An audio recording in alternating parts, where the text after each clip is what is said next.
Dan nampaknya inilah salah satu kelemahan Pak Jokowi, kesalahan Pak Jokowi yang terbesar. Mengajak Rizal Ramli masuk ke dalam kabinetnya. Itu salah banget kayaknya.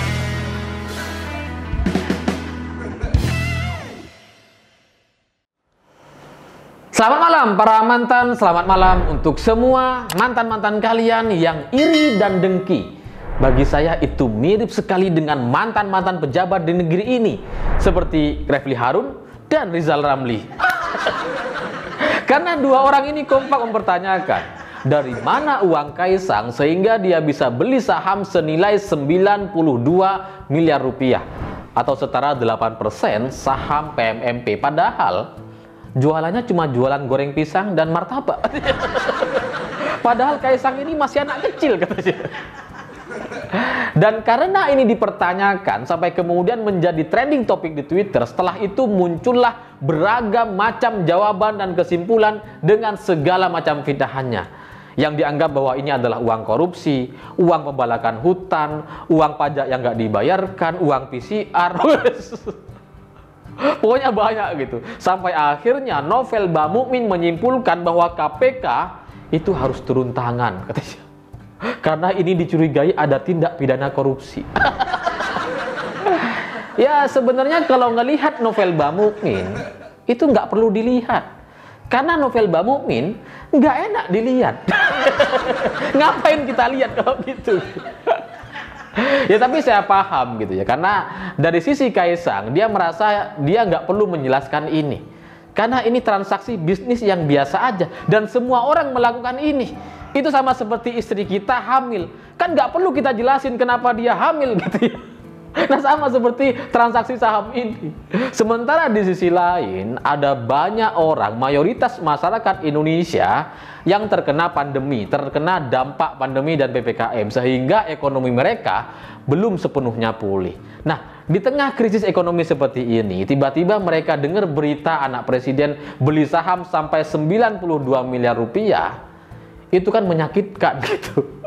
Inilah kemudian yang kemudian dimanfaatkan oleh orang-orang seperti Refly Harun, Novel Bamukmin, Rizal Ramli dan yang sejenis dengan mereka, memanfaatkan emosi masyarakat mayoritas di Indonesia. Itu masalahnya gitu. Tapi setelah saya selidiki gitu, ternyata yang beli saham ini bukan Kaisang. Yang beli saham ini adalah PT GK Hebat, dan Kaisang menjadi salah satu pendirinya di sana, tapi bukan satu-satunya. Di sana itu ada 6 orang anak muda, termasuk Kaisang salah satunya. Jadi salah kalau kemudian ditanyakan dari mana uang Kaisang. Mestinya tanyakan dari mana uang 6 orang anak ini. Kok bisa sampai punya uang 92 miliar rupiah? Dan setelah saya cari tahu, baru kemarin dapat datanya, itu ternyata uang 92 miliar rupiah ini itu bukan uang mereka, bukan uang anak-anak muda ini. Itu adalah uang pinjaman dari Walker Strategic Investment di Singapura. Nah, mereka pinjam uang, hutang gitu, lalu kemudian uang ini digunakan untuk membeli saham PMMP sebesar 8% atau 92 miliar rupiah.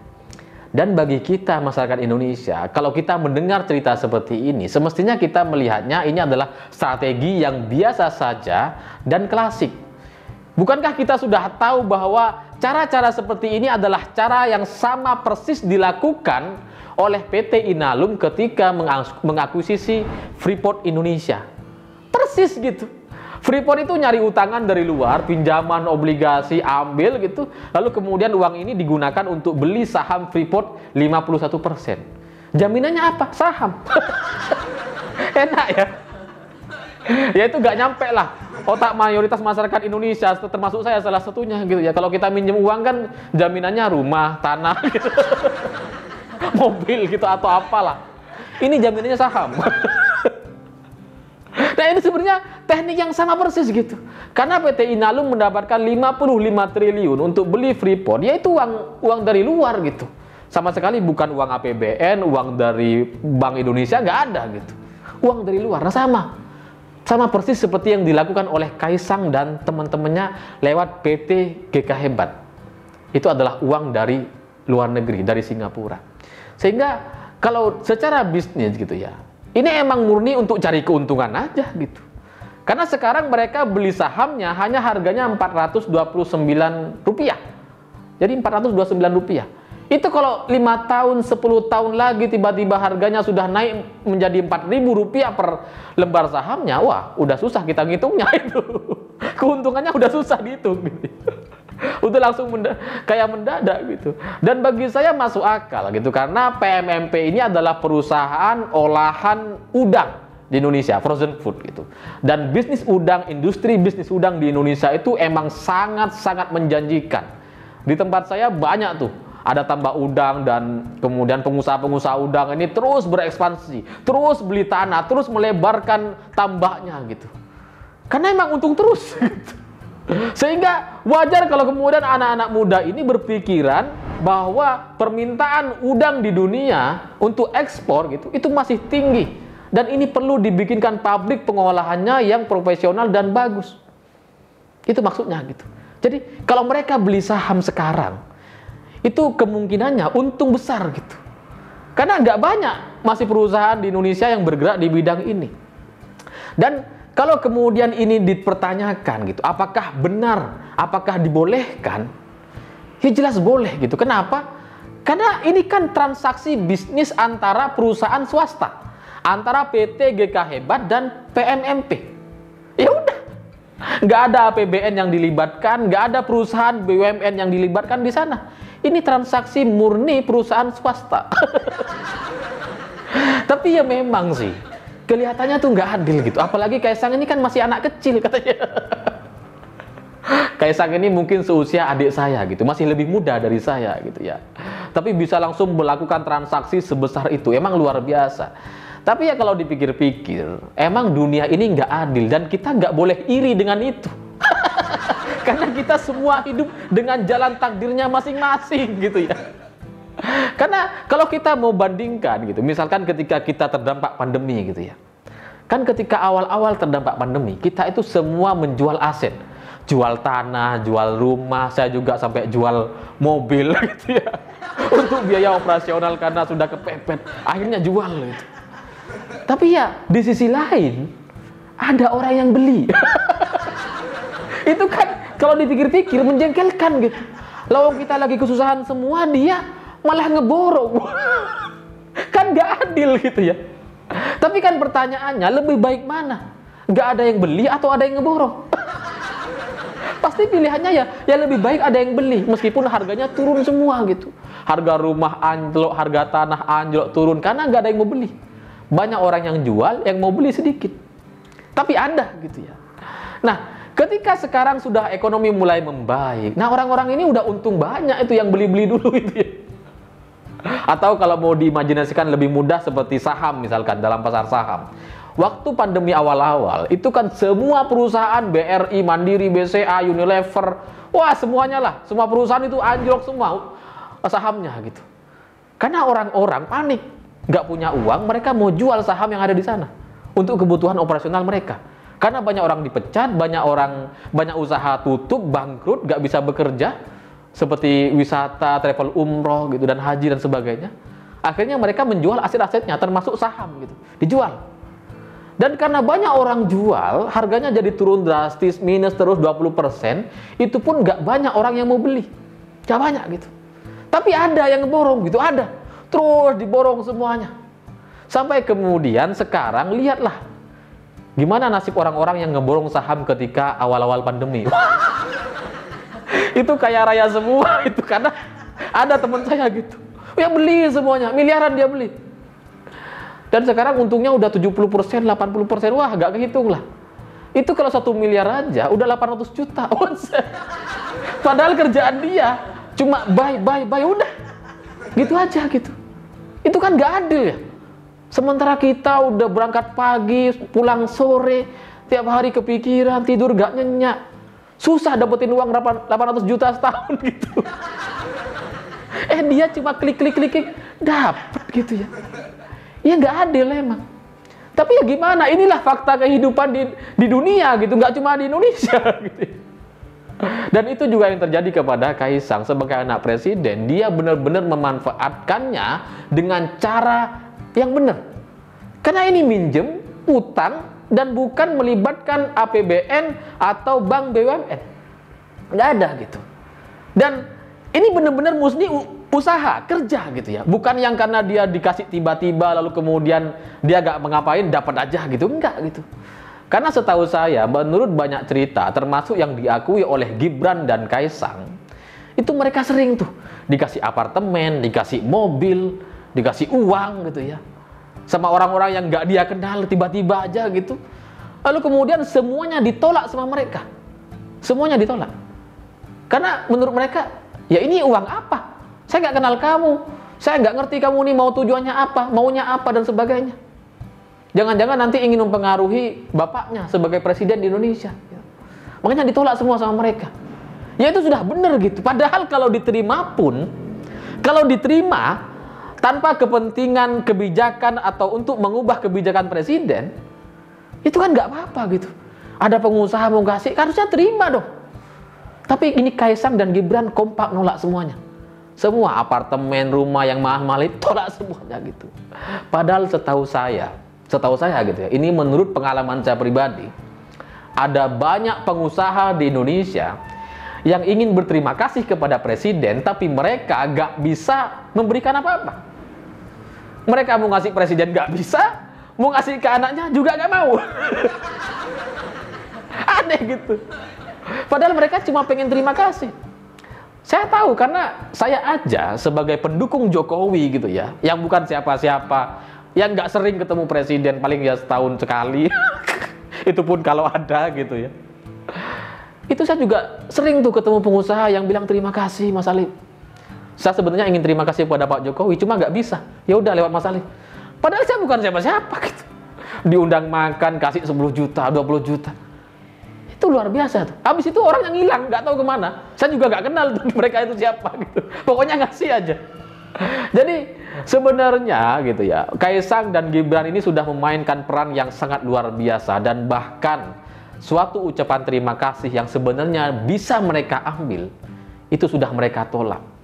Tapi sekarang ketika mereka benar-benar ingin bekerja gitu dengan transaksi bisnis, dengan sistem pinjam utang, masih dipertanyakan. Itu lucu bagi saya gitu, apalagi disama-samakan dengan Tommy Soeharto atau Bambang Tri anak Soeharto gitu. Ya beda lah. Ini Kaisang kan nggak melibatkan APBN, sementara Tommy Soeharto, Bambang Tri dan semuanya itu dapat uang dari negara, dari APBN lewat BLBI. Ya beda. Masa nggak gitu disama-samakan sih gitu. Kasihan gitu ya. Dan kalau dibandingkan dengan anak presiden gitu ya, selain Ibu Mega, Gus Dur dan Habibie gitu ya, anak presiden sebelumnya itu kan main APBN semua itu. Yang Hambalang lah, yang Timur lah. Semuanya itu. APBN semuanya gitu. Tapi ini ada orang bener malah dipermasalahkan. Dan bagi saya yang memalukan adalah seorang Rizal Ramli gitu. Karena dia pernah jadi menteri, tapi pemikirannya gak nyampe.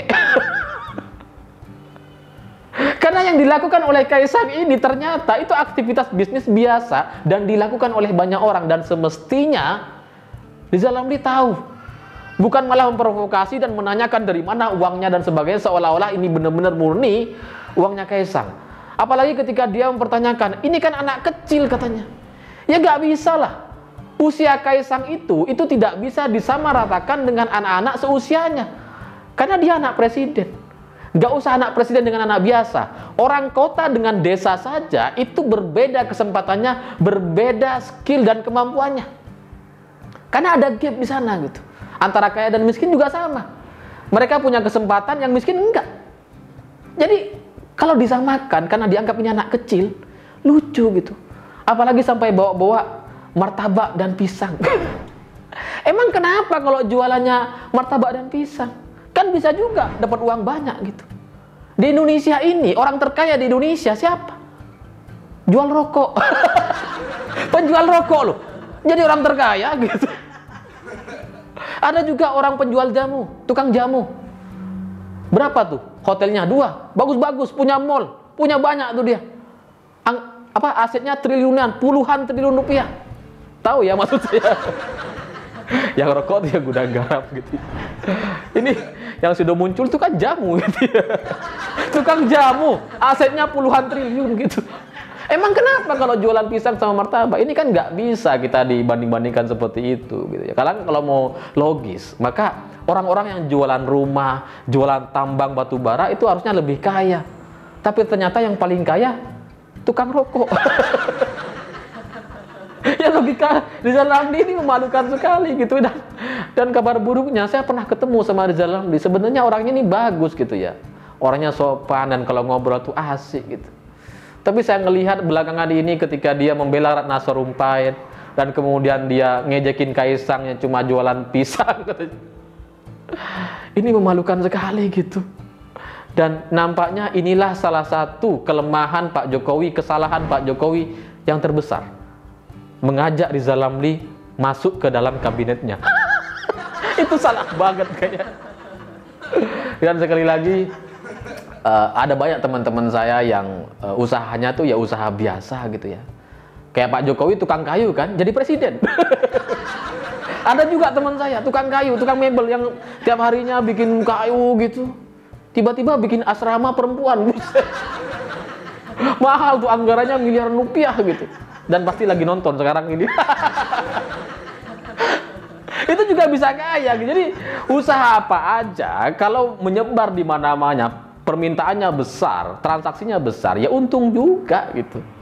KFC itu juga cuma ayam kok. Jualan ayam kok. Tapi untung gitu. Alfamart, Indomaret. Jualan apa? Jualan ya toko-toko biasa, toko kelontong. Tapi ada di mana-mana gitu. Itu menyedihkan sekali lah. Jadi ya tapi mungkin bagi sebagian orang itu masih terlihat gak adil gitu ya. Karena ya anak presiden, karena ini kita semua kena pandemi gitu. Tapi ya gimana? Inilah kenyataan hidup yang kita harus terima bersama-sama dan harus kita perbaiki dari generasi ke generasi. Gak bisa kita mau lompat langsung kemudian sama dengan posisinya dengan Kaisang, gak bisa. Kita harus bertahap. Anak kita lebih baik, generasinya lebih baik, dan sebagainya dan sebagainya. Saya pikir itu. Terima kasih sudah menonton. Begitulah kura-kura.